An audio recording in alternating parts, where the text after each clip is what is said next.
The YouTube shadow banning unit have a airfield hidden just at the position of the like button.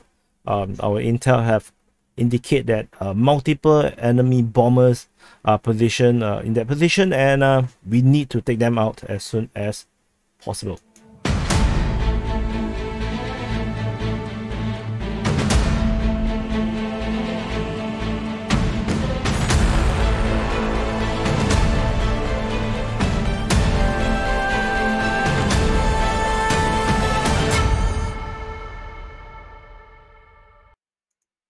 Hello everyone, this is Defense Politics Asia, and this is the summary for the day of 110 and 111, 111, and that is for 13 and 14 of June for this Russo-Ukraine war, or Russian special military operation in Ukraine, or Ukrainian Great Liberation War, whatever you want to call it.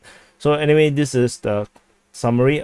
It's for 2 days because yesterday by the time I finished going through all the intel, it's a little too late. It's in the evening, not very different from now, so work has been a bit busy.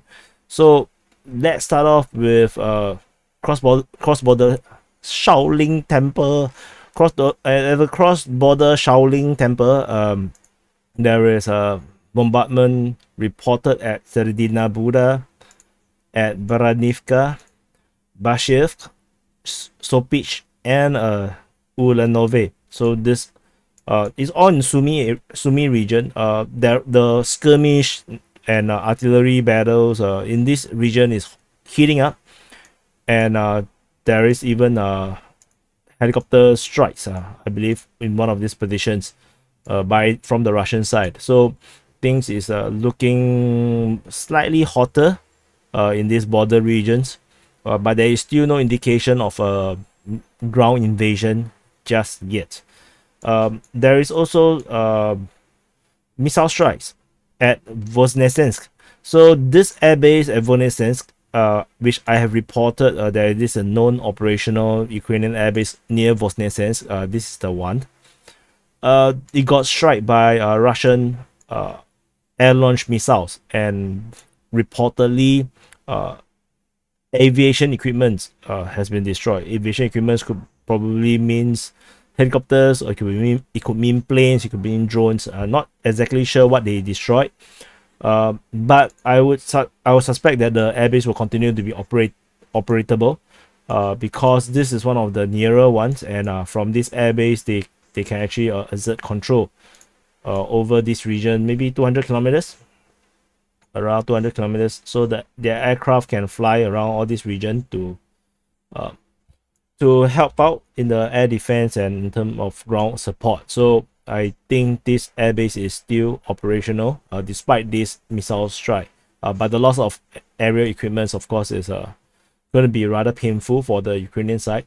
Let's see, there's also a missile strike on the railway station at Dobropilya.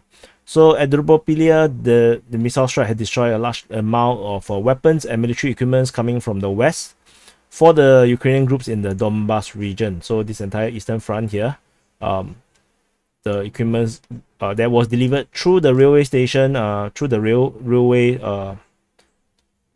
thingy, railway infrastructure has been destroyed. So this seems like a terminal. There is no more railway track until here. So looks like it went all the way, the long way, finally ended at Dobropilya, only to get destroyed. Must be rather frustrating for the train operator. Let's see, is there any more missile strikes? I think that's all. There is also another one that was reportedly destroyed at the Orel region, in Dnipro region, but I do not know where is that place, and I usually don't report on that unless it's at the railway station. So that's all. So if I just now mentioned about this air bases, so there are 3 operational air bases in the southern front. One is at Voznesensk, one is near Kropyvnytsky, and there's one more near Kryvyi Rih. So these are the 3 air bases that the Ukrainian ghosts of Ukraine continue to operate from. A lot of ghosts, just the planes kept getting shot down, but they still continue to have an air force. It's actually an amazing feat from the Ukrainian Air Force to continue to operate despite having so many shutdowns. So let's start off from the southern front. On the southern front, there is fighting reported near Alexandrivka. There is also fighting reported at Tomina Balka, but I don't think that is correct. I don't think that is true. Because it's way too far. It's way too far in advance. Without taking all these positions, I don't think they will be hitting this place. This offensive towards Luparevi by the Russian forces, I believe it has been given up by the Russian forces. However, there is a bombardment, shelling reported at Luparevi, which means that there is Ukrainian forces positioned within here, and the Russians are still looking to take this position. However, I think the forces that supposedly was sent to attack Luparevi has been redeployed to deal with the Ukrainian offensive over here at the southern Mykolaiv front.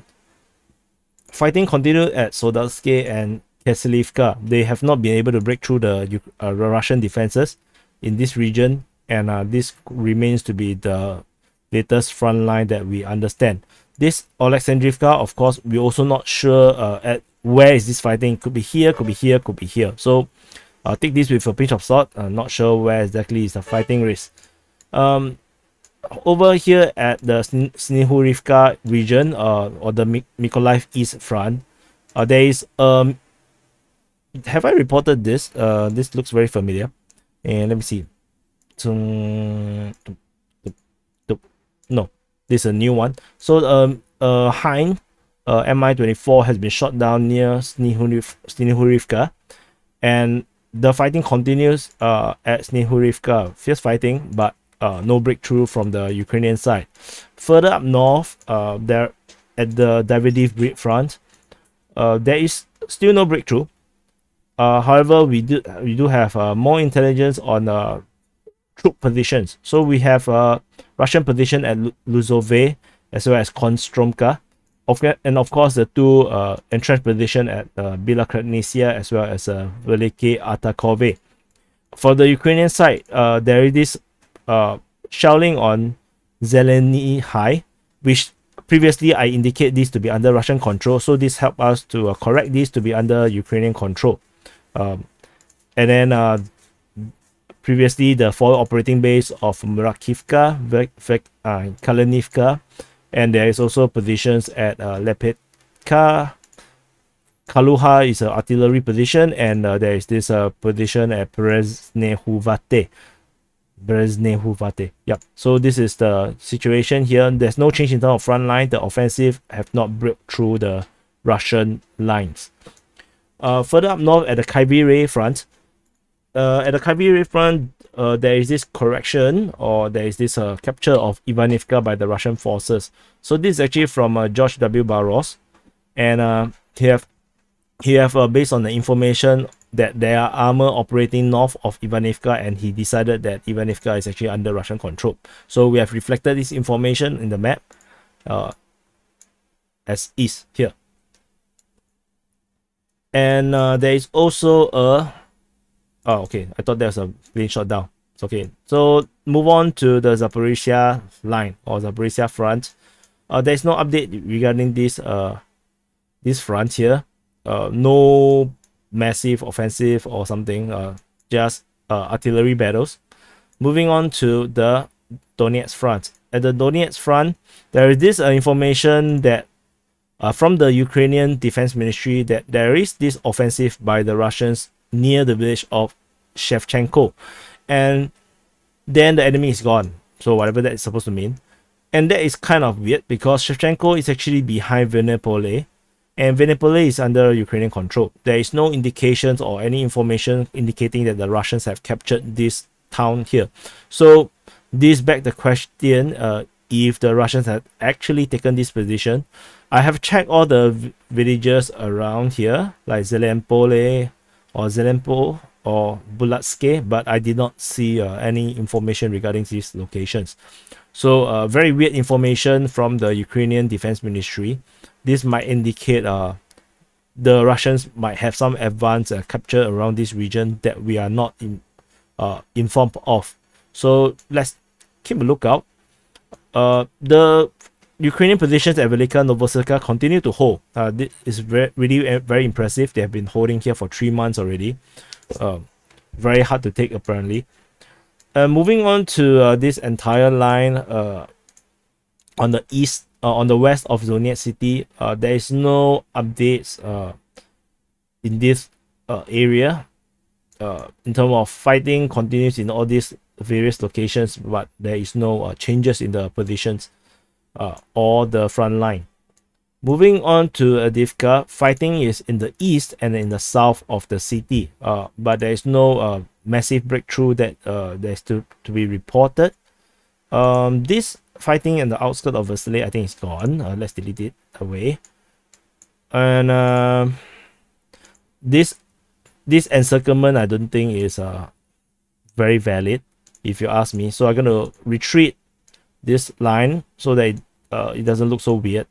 So I think more likelihood is like this. It's not really any form of encirclement.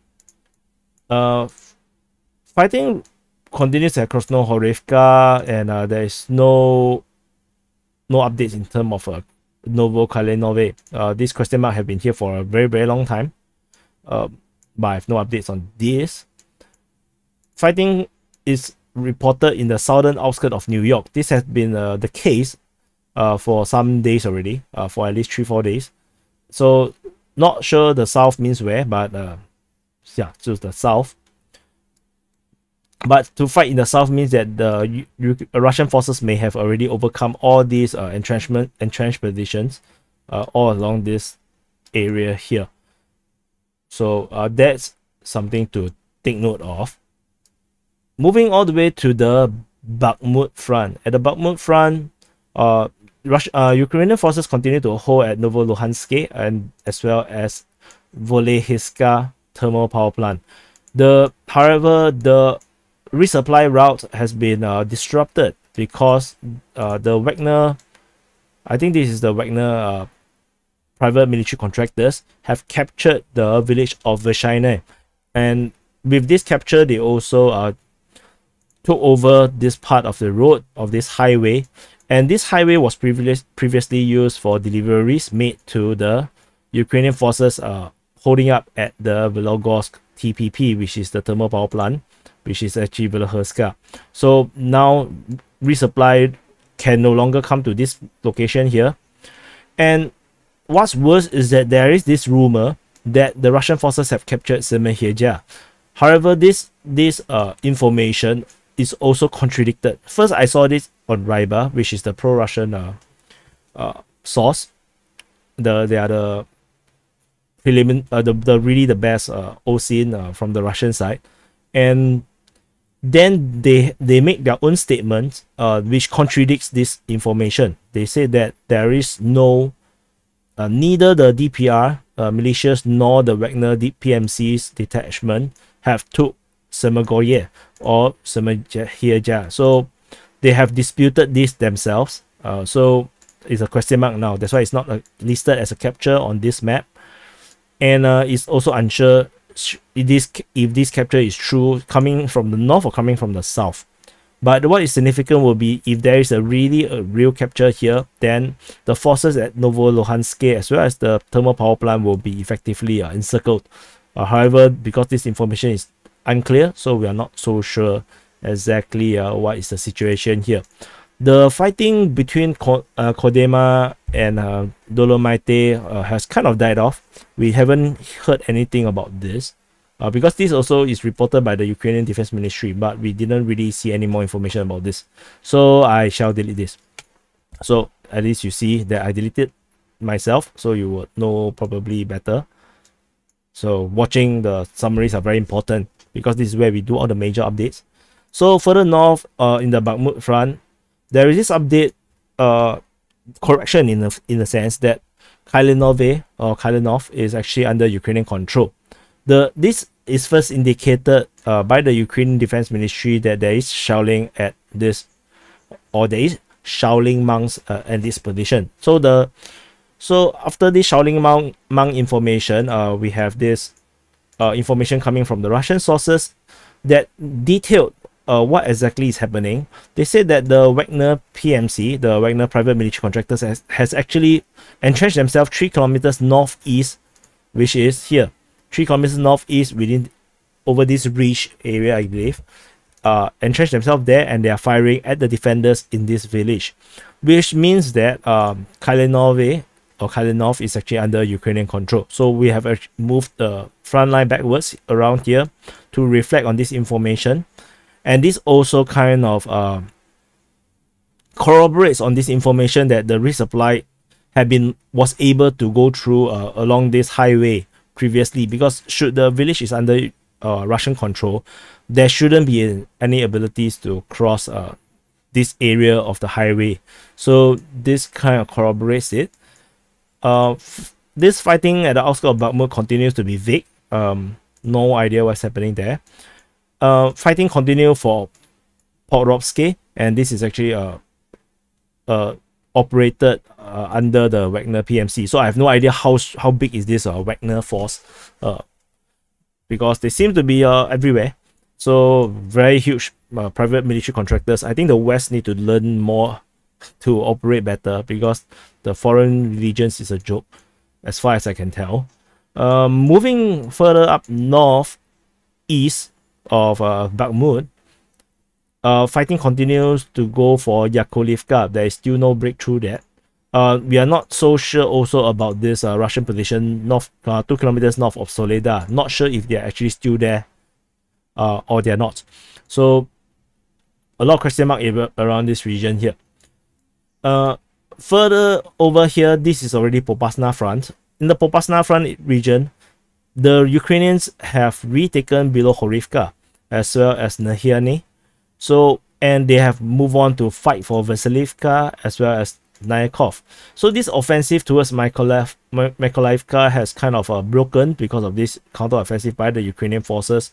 However, in between these two offensive, there is this successful push by the DPR forces, the Donetsk People's Republic forces, their militia of the 100th Brigade, have actually broke the defense line and consolidated their position on the eastern side of Berestov. And they actually entrenched themselves on the outskirts of Berestov. And fighting is then now reported at Berestov itself. So there is this, that means they use this as a base of operation, then they are actually pushing into the village of Berestov.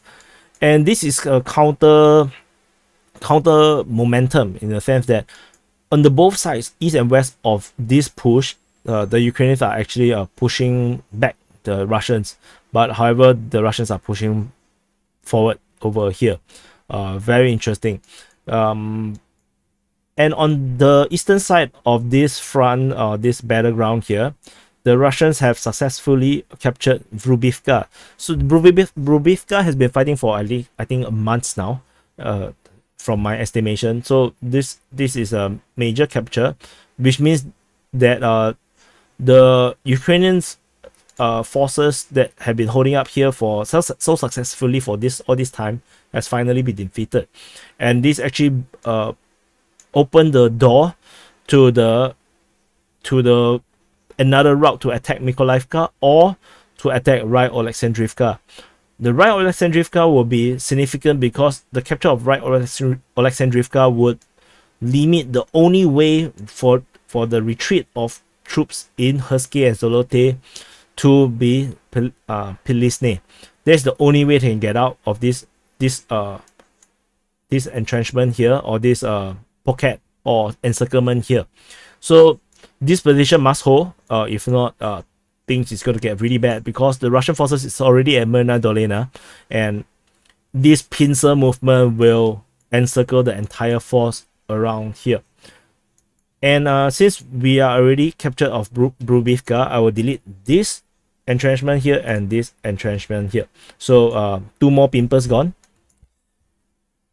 And So on the southern side of this Luhansk front, we can probably even call this a Kharkiv-Zolote Front, or this can be just Popasna Front. Anyway, because it's getting a bit confusing. So maybe the Luhansk side is the Popasna Front, and maybe on the on the Donetsk side is called the Bakhmut Front. Yeah. So maybe that's one way we can label and categorize this, so that our brains can wrap around what is actually happening. So on this eastern side of Popasna Front, the latest update is that there is this capturing of Zolote coal mine. So I suspect that this is actually the coal mine. I might be wrong. And the capture of this coal mine, actually in this sentence, is a very weird sentence. So they say that they have completed the cleansing of Komizhvaka, and they actually also captured the exit on the south of Zolote, which is actually this highway down. The south of Zolote is actually under Russian control, and all the way to the Zolote coal mine, which is here, which then leads to the operational encirclement of the forces of Ukraine in Zolote 3, which is here, this Zolote 3, and Katerinovka, which is here, Katerinovka. So this is Zolote 3. Zolote 3 is just this square box of high-rise housing. Is this high-rise housing? Whatever, it's a housing estate, a squarish one. And now the attack is now reported to have arrived at Zolote 3. Fighting is reported at Zolote 3 now. And that means the Russian forces in this offensive and in these past 2 days is very, very, very intense. This is a significant pickup of pace, if you ask me, as compared to the last week of operation. So they quickly have captured this location, doing this nearly completed encirclement, and they are now already attacking Zolote 3. So on the eastern side of Katerinivka, this is already reported to be under Luhansk People's Republic forces control, and we have no idea if they have, from this update since, which is a few days ago, could they have already pushed further northwards and captured the forested area, or even up to this area here, which is this looks like some factory area. Who knows, this might be actually the mine that they were talking about. No idea. So should they have captured this area as well, then we might see actually a real encirclement. But of course, information seems to be very vague. So this is the best I can do. So let's let's put some salt here, or if you prefer MSG, put some MSG. And if you don't like, you have high blood pressure, you can put sugar. Although sugar doesn't work so well because it just make you want more fake information. So moving on to so this area continues to be really vague in terms of information. What is actually happening, we are not so sure. But we're definitely seeing this trend of this squeezing of the Kharkiv and Zolote area. The latest information coming out from the Luhansk People's Republic, the ambassador to Russia, they say that there is 2,000 Ukrainian soldiers in Kharkiv and Zolote region. So there's around 2,000 troops around this region. Doesn't sound like a lot, because we have 2,500 just in this area, this small little pocket at the industrial zone. So this force of 2,000 seems rather spread out, and I believe that with the push coming from 3 different directions, the likelihood of the Russian forces outnumbering the Ukrainians by 3 to 1 is actually very, very high. Moving up, there is this dispute in terms of the control of Tokishka by the Ukrainian Defense Ministry. They say that there is Russian artillery firing at Toshkivka, and which is kind of weird because Toshkivka, from our understanding, is under Russian control. So why would they say that the settlement is under shelling by the Russians? So this is a dispute in terms of the control of Toshkivka, but I still believe this is under Russian control. There is no more news coming out from Myrna Dolena. There's no progress at Ustinivka as well for the Russians. Bobrov continues to be this question mark, where it might be a case where this is actually fake information, just like these 3 pimples here, because I'm not there is totally no news about fighting at Bobrov. In fact, all the concentration of talking about fighting is actually at Borovsky and Severodonetsk, or Lysychansk and Serotyne. There is no mention about Bobrov. So in fact, I want to dispute this to be under Ukrainian controls. I shall actually delete this point. I suspect this is not true. So now we have this disputed region. There is penetration deep into Bobrov, and I hope he feels good.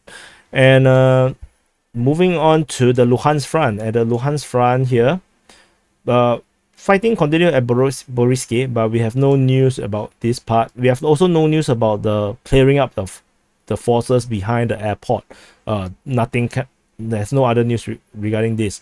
However, previously there is this news that the bridge was destroyed. However, apparently this report is incomplete. Apparently the bridge is damaged but is still usable by infantry.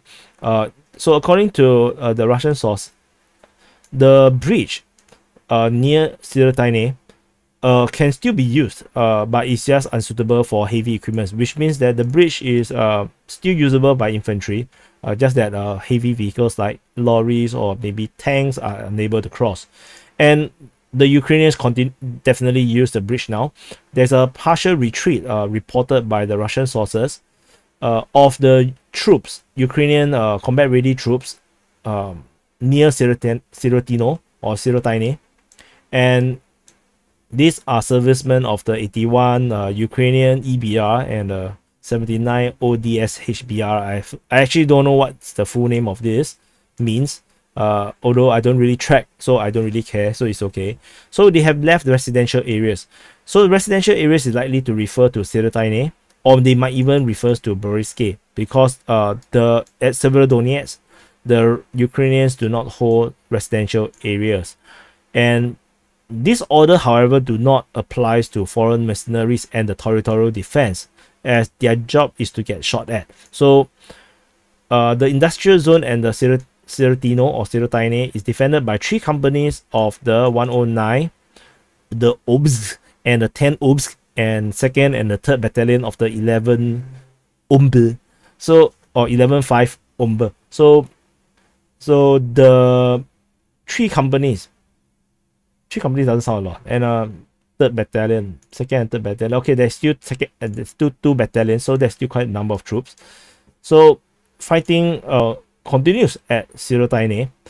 In fact, the news about fighting at Lisna Dacha has kind of died off. There's no reports on fighting at Lisna Dacha, but I would suspect that the fighting continues over there, because there must be a link between the industrial zone and the forces around here. I believe the communications continue to flow between the 2 areas.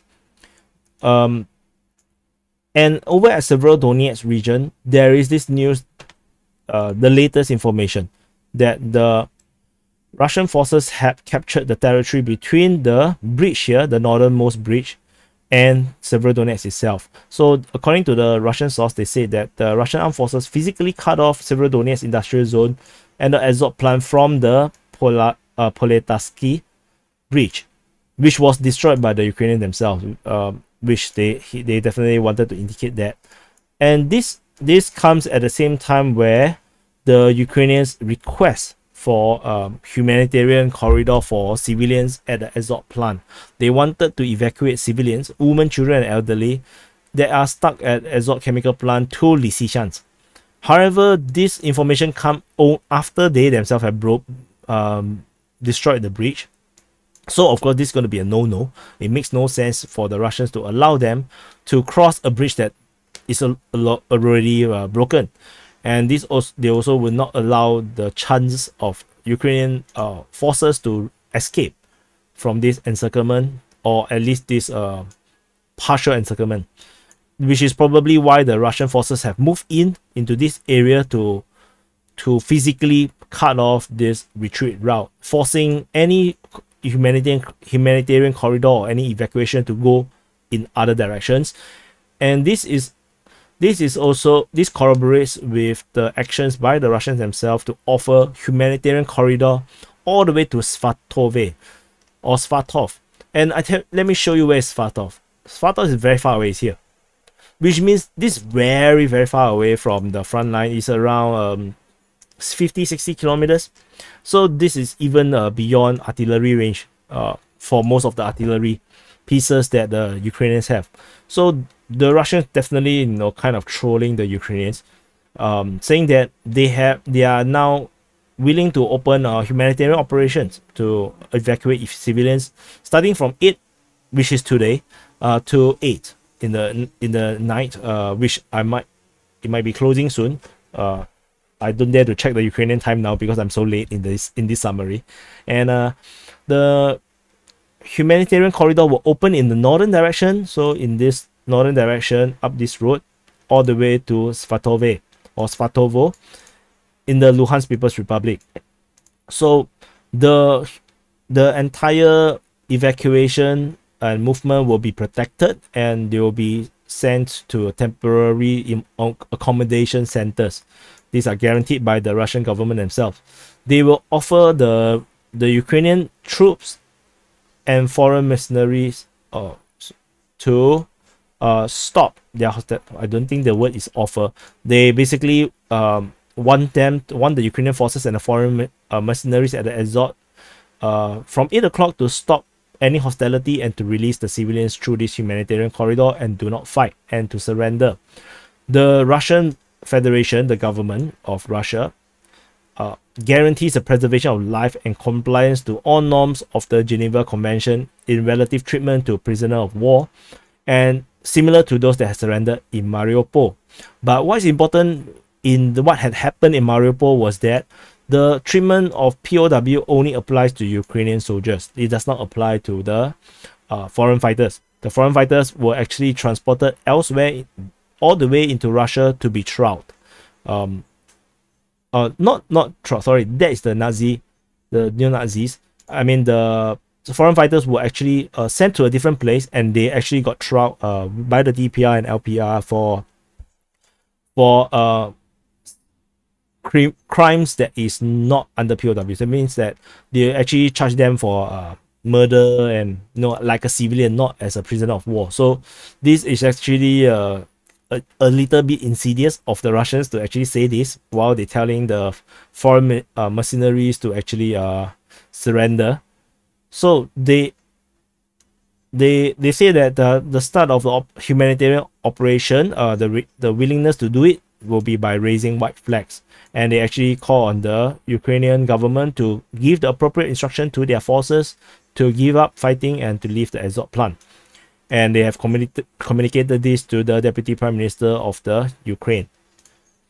And according to the estimated numbers, the trapped civilians is estimated to be between 1 to 1.2 thousand civilians in the Azov plant. They are mostly in the bomb shelters of the plant. They are still controlled under the Ukrainian militants. The estimated numbers of troops of the Ukrainian forces in Severodonetsk now is at 2,500.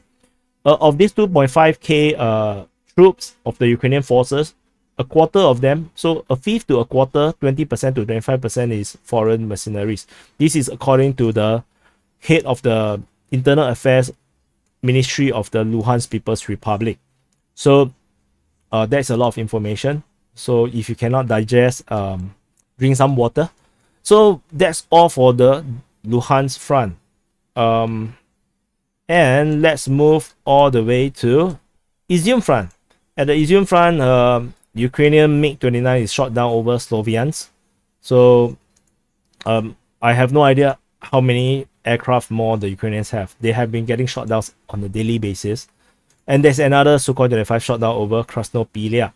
So at there is the dispute over the capture of Bohorodachny. The Ukrainian MOD say that the Russians are unsuccessful in the storming of Bohorodachny. So this actually come in contradiction to our reports that Bohorodachny has been captured by the Russian forces. So it's a question mark, but I believe likely is still under Russian control.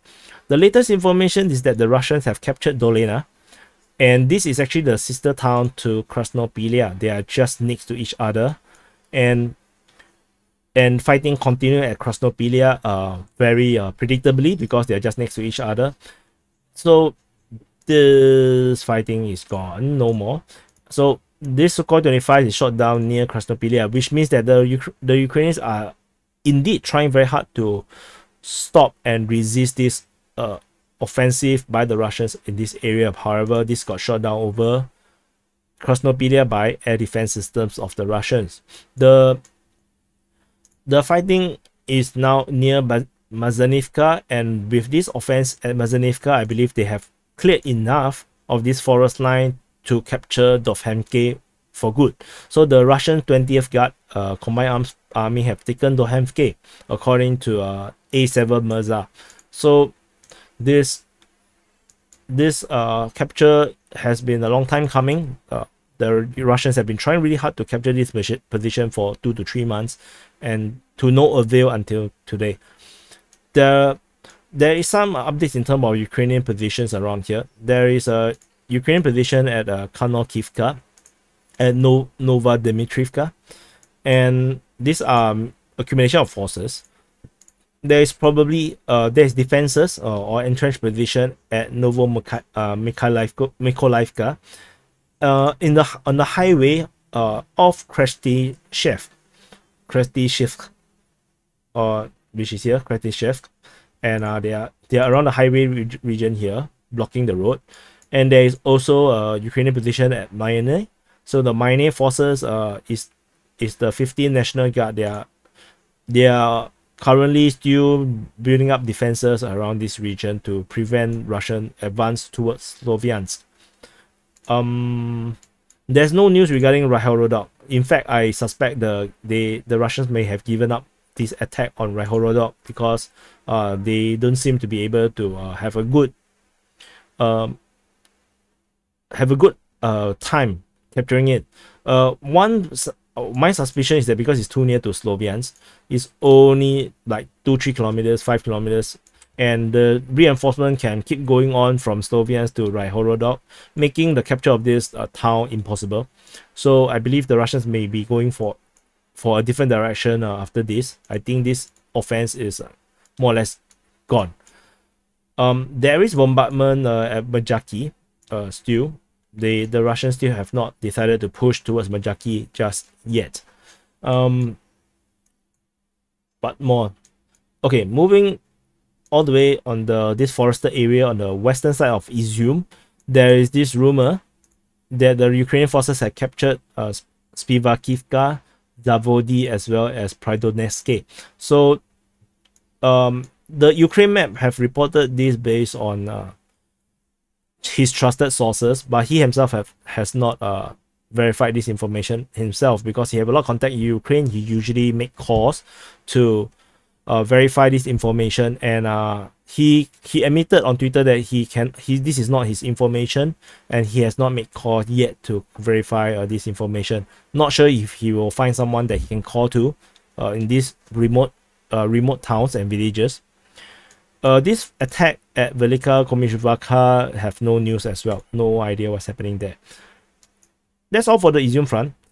At the Balakliya Front, the Ukrainian forces continue to gather their forces at Andrivka and Husarivka and Pervomaiske to prepare for this massive offensive to recapture Balakliya.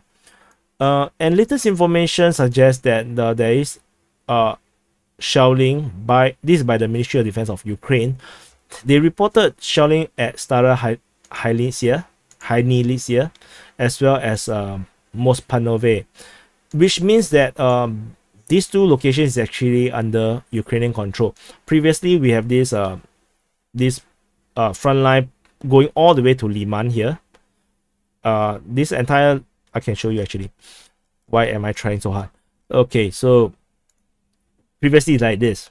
So I have retracted the entire front line because of this information. So the front line is now updated to this line here from Pryshep all the way to Kharkov. And Kharkov is likely to be under Russian control because Koroboshkaine is the last town the Ukrainians known to have captured. So this help us to update this front here, which now looks more sense because previously I have already suspect that it's rather impossible for the Russians to actually hold this position at Liman. So I have been waiting for information to appear to corroborate this reduction of front line of or Russian occupied territories in this region here, but we only get this information now. So at least it's better than never. So now this looks like an elephant now. You see, this is the leg, a very round leg with the trunk, and the eyes is probably around here. So elephant.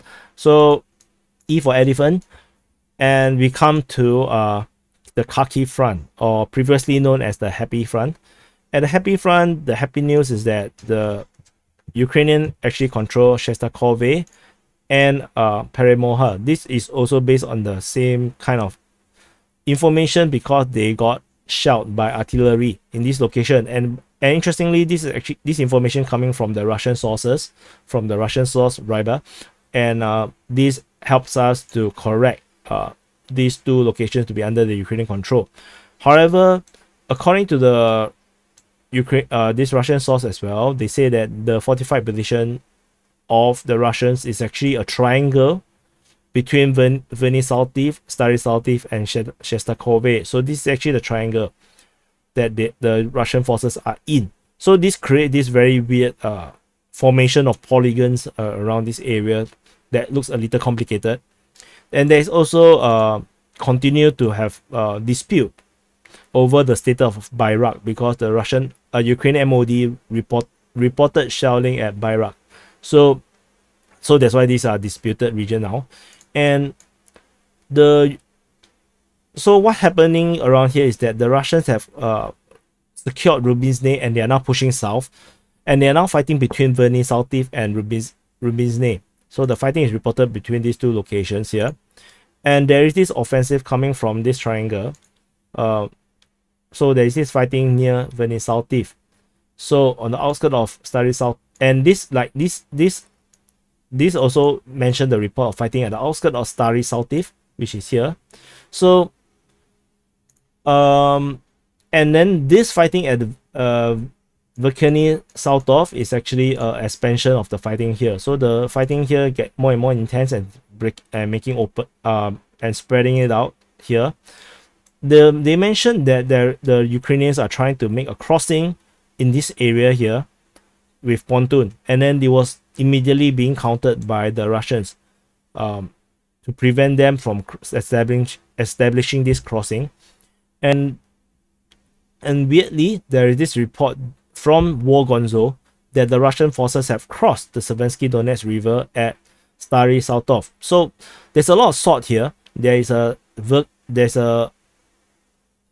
low salt and there's the high salt. So very salty location. So take a pinch of salt, you know, because these informations are so incredible.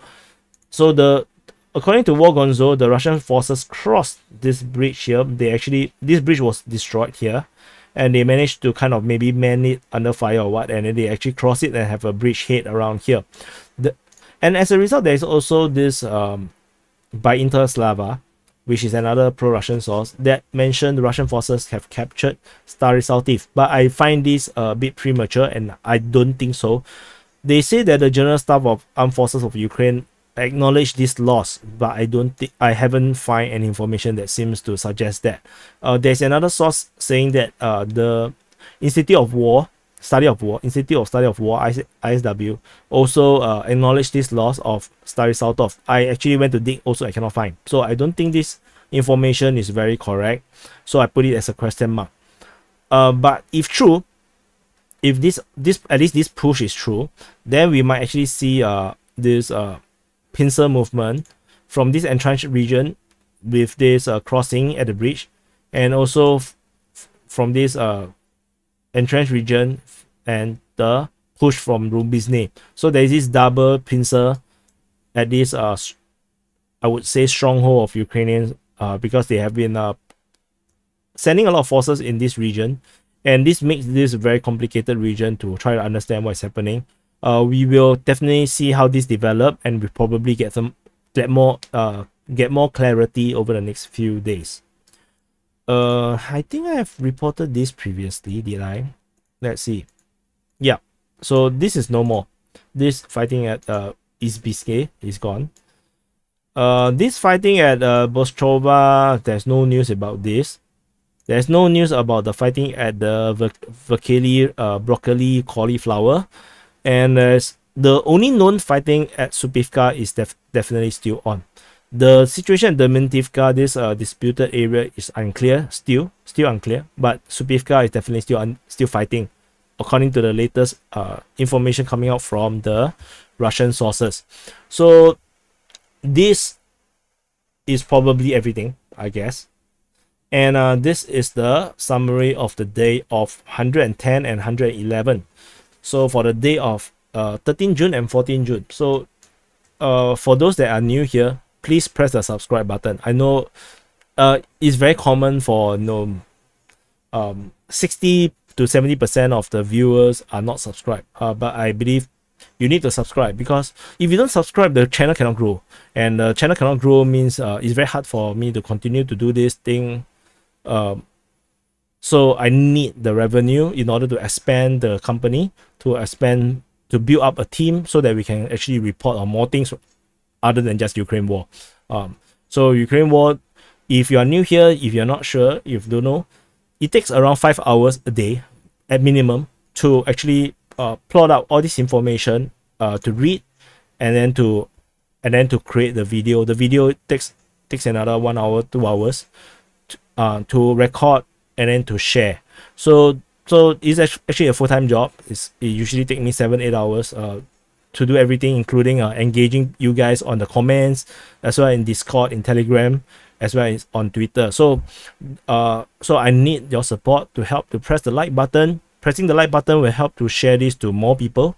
And of course, if you share directly to your network, to your social media, that helps a lot. And of course, if you are not subscribed, do subscribe so that you can get information from the Defense Politics Asia. I'm still planning to cover more things, but I'm having this trouble managing my time nowadays. So a lot of things has been happening, especially I just caught COVID and just recovered. So I have test negative, in case those they are wondering. So I'm very happy that I'm negative now. So anyway, so this is the quick update from the Ukraine war, or the Russian special military operation in Ukraine. And hope you guys take a pinch of salt about all these things. And I'll see you in the next update.